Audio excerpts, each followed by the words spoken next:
Hey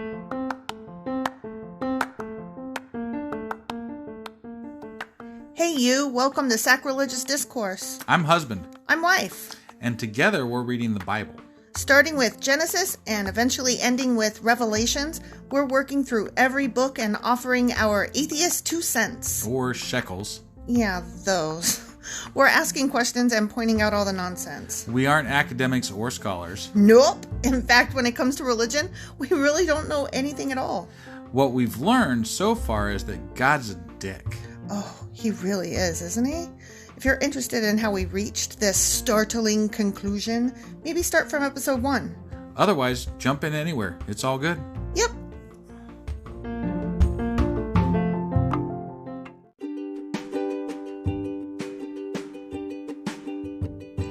Hey wife, we just got a new sponsor. It's Anchor. They must think we're doing something right because they picked us back up. That's amazing. Want to hear something even more amazing? Yeah?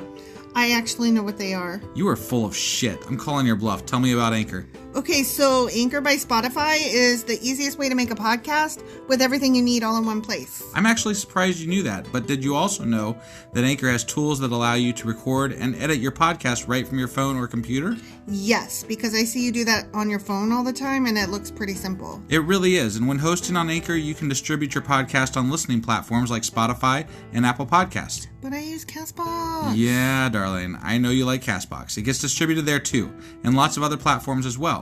And how much are we paying for this awesome service? Absolutely nothing. Coolio! So then we should tell people to download the Anchor app or go to anchor.fm to get started? Yep, do it now. Husband. Wife. Do you remember what happened last time on Friday? No, I really don't. It's been days since we've done this, so like we kind of do them in spurts and we like collect a bunch of episodes and then we don't, and then I work and then I do other things and I listen to things and I'm like, what did we talk about? I know, it's just that you thought about trying. I thought about trying, but then I was like, nah. I know, nah. I was just like shaking my head at you like, no. Yeah. So Moses has been going over everything that's happened, like the story thus far. That's right. We're like recapping this shit. Yeah, and the last bit that he got up to was he was telling them about how he spent 40 days and 40 nights without food and water. And oh, wait, no, it was like 80 days because he fucking came down and then... Okay, stop. Sorry. That's what I'm getting to. Sorry. He's like, he came down and they were doing idolatry things and he was like, God damn it, and dropped the tablets and broke them and, you know, yes, all that. I do know that. So we're about to go into the next bit now, the next part of the recap. Okay. All right. So, well, let's go into the next part of the recap, which is Deuteronomy Chapter 10. Correct. All right. Let's get into this. Okay.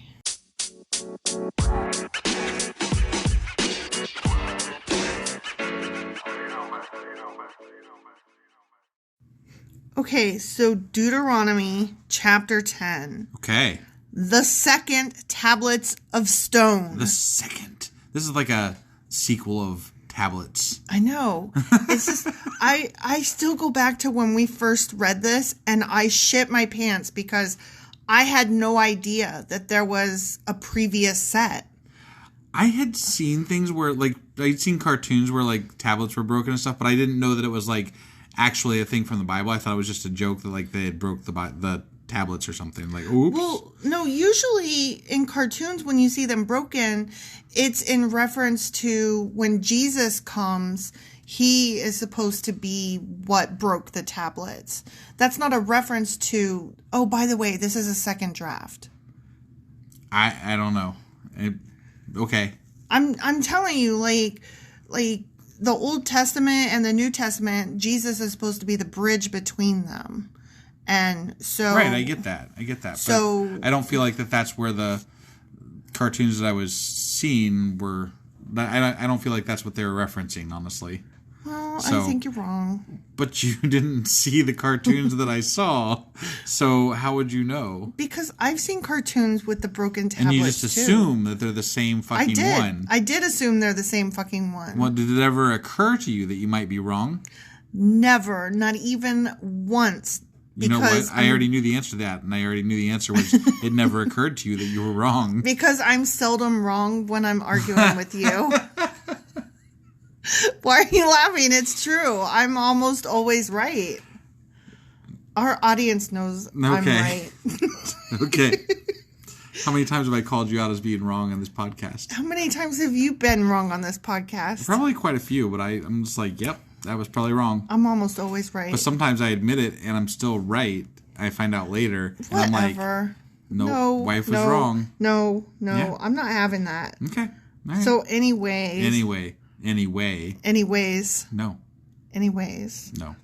At that time, the Lord said to me, hey! Chisel out 2 stone tablets like the first ones. Also, make a wooden ark, a sacred chest to store them in. Come up to me on my mountain, and I will write on the tablets the same words that were on the ones you smashed. Wait, he told... Then place the tablets in the ark.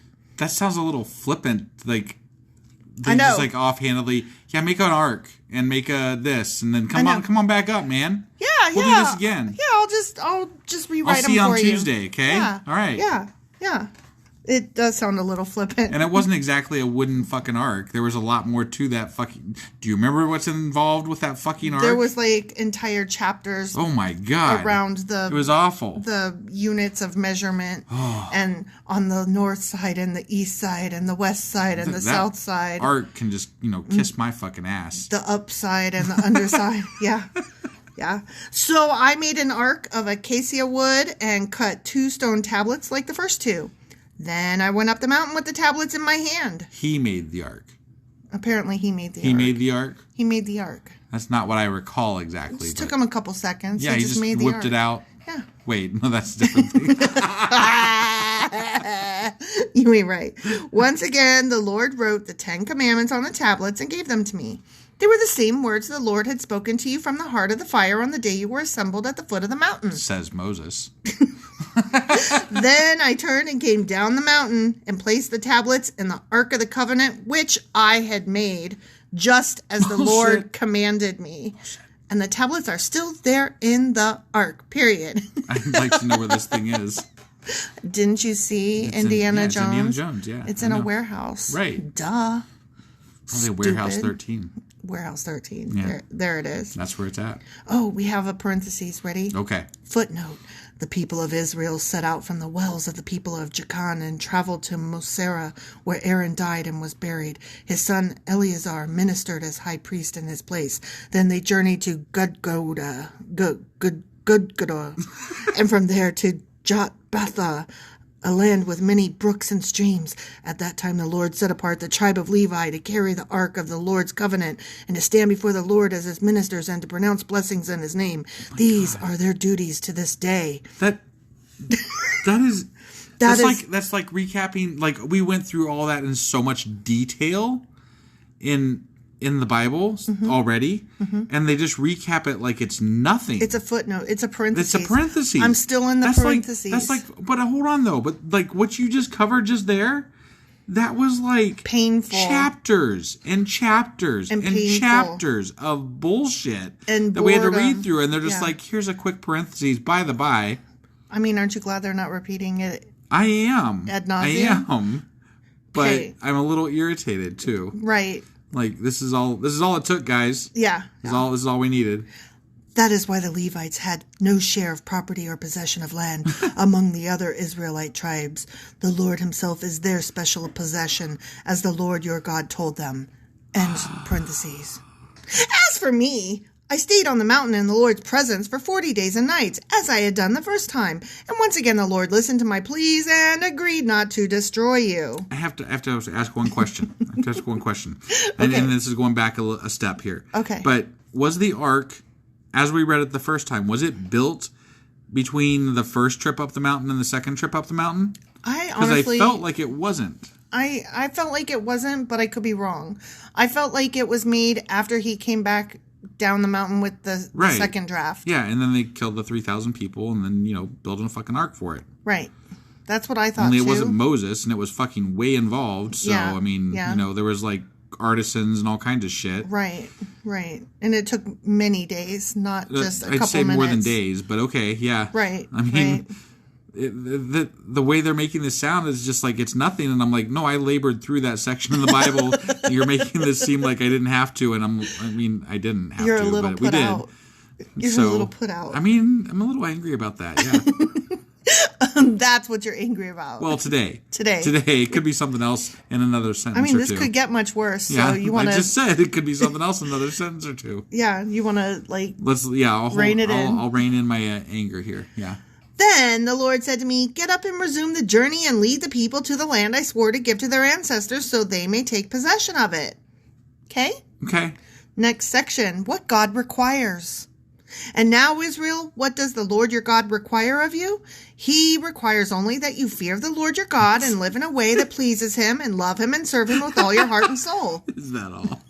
If someone asks if you're a God, you say yes. That's right. Just love him, fear him, don't question, don't do any whatever. I mean, fuck off. All you have to do is grovel on the ground like a worm and be a piece of shit. Also, there's that fear thing again. I want to hammer that home. Don't forget to be scared. Don't be scared. Yeah, don't forget to be scared of the motherfucker. Never not be scared.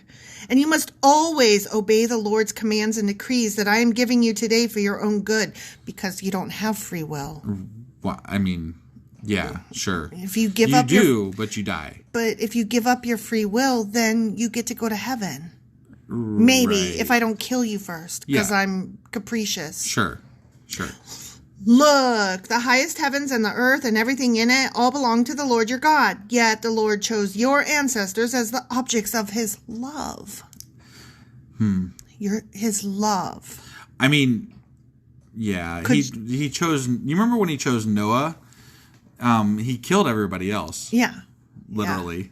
Yeah, and I don't know. Like, there's just similar stories like that make me think that. Could you just not love me so much? Maybe don't love me at all. Just go away. Like, he doesn't like a lot of people, apparently. He doesn't like any people. And he's ready to just, off entire populations of people. He's ready to give them the Thanos snap any second of the day. But then there's this whole period of time since the Bible, apparently, where he just doesn't kill people at all and doesn't do anything. He disappeared. Yeah, he's missing. Yeah. Oh God, where are you? Where art thou? Oh God, where art thou?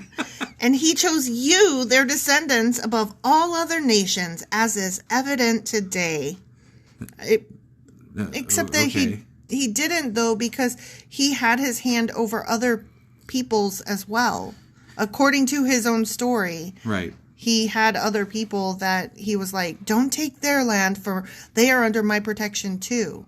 This is just one story of many, and we don't get to know the other stories. It's interesting to me that we have to read this book as so this is God's word, right? And it's supposed to pertain to us today as a group of people who are supposed to still worship God. Right. If we're Christian or Jewish or whatever, right? Right. Okay. So it strikes me that we're supposed to read this as some sort of a historical text that also, on top of being a historical text, also applies to us directly today. But then when you read it as if it applies directly to us today, it makes no fucking sense. I mean, they don't even have Netflix. I'm just saying, like, you can't, like, when you say, this is what I've said to you, and it still holds true today, and it's like, no, we don't still walk everywhere. Or we don't, I mean, there's just things in here that just don't make sense as to, like, if you wanted us to actually hear and see your word, maybe you should have resolved to, like, update this once a millennia. Yeah, that actually could have been cool. I mean, cool doing some really heavy lifting there. But, yeah, right. Better, question mark? Yeah. I mean, just for, like, to keep up with the times, I don't know, like every 1,000 years or so? Maybe every 500 years? I mean, people would say that that's what the New Testament is kind of like a revision update, probably. Probably. But I don't see it that way exactly. No. Like, if it was a revision or update, you'd leave out this shit where he was, a piece of crap. Yeah. So, just saying. That's true. But whatever. All right, sorry. Therefore, change your hearts and stop being stubborn. Stop it. Yeah. For the Lord your God is the God of gods and the Lord of lords. He is the great God, the mighty and awesome God, who shows no partiality and cannot be bribed. Wait, he chose the Israelites. Mm-hmm. They just said he shows no partiality. Right. That's a lie. He specifically partiality them out. I was trying to be funny and then I lost my thing and just stuttered a lot. But he specifically chose them as his people. Right. So that's partial. Yeah. Okay. He's partial to the Israelites, but no, among them he's not partial, except that he's partial to Israel, or to, what's his name, Moses. Yeah. So. Well, and he's partial to people that, listen to him. Yeah. Yeah, he's partial. Definitely. But he can't be bribed. But okay. he can be bribed. He can be cajoled. You know what? Yeah, I was going to say he can kind of be bribed because Moses bribed him into, don't kill the people because then the Egyptians will be like, haha, you're not strong because your people suck. So he used his ego to bribe him into not killing his people. He bribed him with the prize of the bribery being a show of strength. Right. So, yeah. I mean... Yeah. He can be cajoled. He is partial, and he can be bribed. Right, yeah. He ensures that orphans and widows receive justice. I don't know about all that. He shows love to the foreigners living among you. I don't know By about what, that. not killing them? And gives them food and clothing. Ooh, that's a high standard there. I mean, that's pretty low on Maslow's, right. Hierarchy of needs. Yeah. You won't die. Maybe the bare minimum is clothing, food, and shelter. So he doesn't. He allows them 2 of the 3 of the lowest. That's 2/3. Come on. And we're supposed to be grateful for that? I mean, yeah. Come on. I refuse. Okay. So you too must show love to foreigners, for you yourselves were once foreigners in the land of Egypt. You mean love immigrants? I mean, that's what it sounds like a little bit. Except for that they make them slaves. So right. But it does say servants, that you must love foreigners. And I don't see people doing that today. Yeah, no, that doesn't happen today. They don't love immigrants at all. Not in general, in mass, in that religious community that is the Christian America. Yeah. They seem to not like the immigrants. I'm not saying all Christians hate immigrants, but But if you were seems to be a thing that kind of runs through that crowd. If you were to say, generally speaking, how do Christians feel about immigrants? I mean, the obvious answer is, not so well. Right. Not so well. Yeah. You must fear the Lord your God, don't forget. Yeah, don't forget. And worship him and cling to him. Okay. Right. Your oaths must be in his name alone.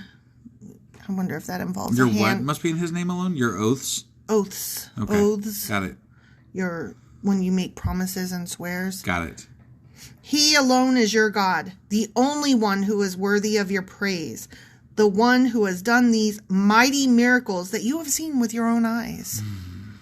When your ancestors went down into Egypt, there were only 70 of them. But now, the Lord your God has made you as numerous as the stars in the sky. The end. Wait, there was only 70 when they were in Egypt?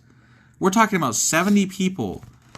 That somehow turned into 600,000 in 40 years? Yeah. Does that even math?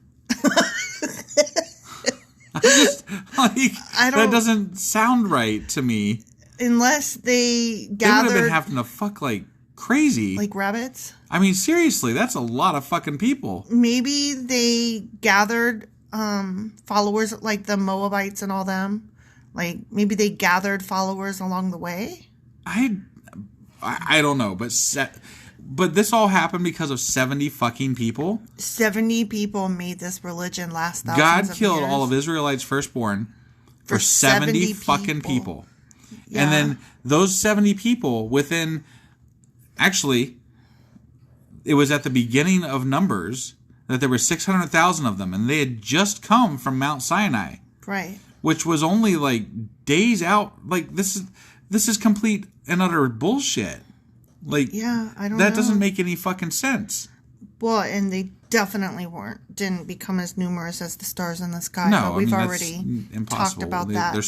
The people on this planet are still not as numerous as the stars in the sky. So right. That's stupid. That's silly. But whatever. Yeah. Yeah, I'm taking issue with that number because that doesn't work in my head. I don't think they started out as only 70. I think, it definitely did not sound like only 70. And moreover, that would be pretty shitty if God was like, you 70 of all the planet, I choose you. I think that's a worthy question to maybe pursue in our Q&A. Like how many 70? How many left Egypt? And also, remember, I was talking. It was in another episode where it may be that they never were in Egypt in the first place. Yeah, I heard you say that. So that might be a worthy discussion on our Q&A for this coming Saturday. Yeah. Okay. So I don't know. I just that kind of bothers me right there. Yeah. Yeah. But that's all we've got for today for Deuteronomy Chapter 10. I guess we will see you guys tomorrow for Deuteronomy Chapter 11. Sounds good. See you guys. Bye.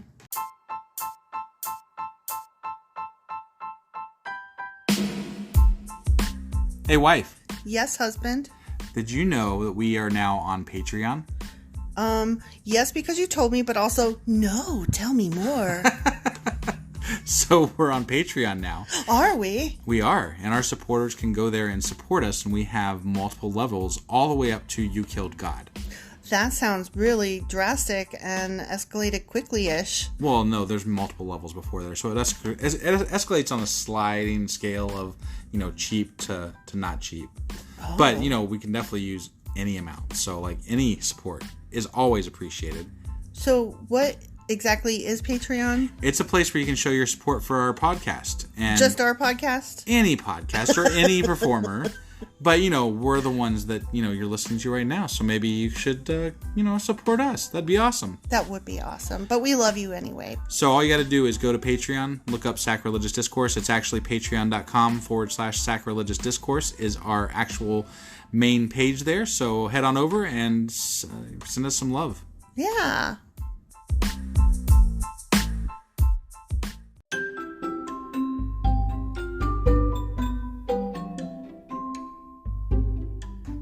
Husband, it's the end. It is indeed, wife. Tell the people where they can contact us. Well, they can get a hold of us via our email, which is sacrilegiousdiscourse@gmail.com. We have Twitter at sacrilegious_D. For D's nuts. Oh, why do you know? Why do you keep doing that?